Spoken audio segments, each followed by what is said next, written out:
И да, 6 часа днес. Ежедневник.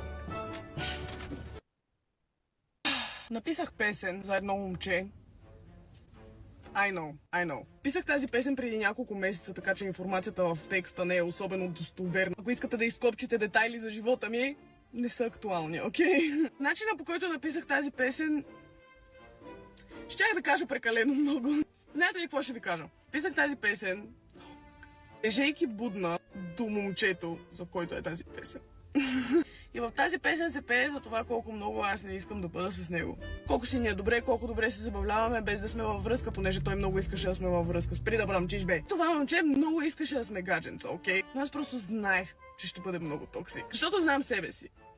Аз съм kinda токсик, окей. Опитвах се да го предпазя от мен. В същия момент се опитвах да предпазя себе си от него, защото всички сме се доверявали на мъж, окей? И всички знаем как свършва това. Има някакъв минимален шанс момчето, за което се пее в песента, да бъде в музикалния клип, не знам. Има шанс да съм взела някой рандъм актьори да се правя, защото вече не сме в добри отношения с това момче. Шансовете са много. Музикалното видео излиза днес в 6 часа и може да го гледате и да се опитате да познаете кой за бога е момчето в музикалното видео. Честно казано, вчера получих паниката.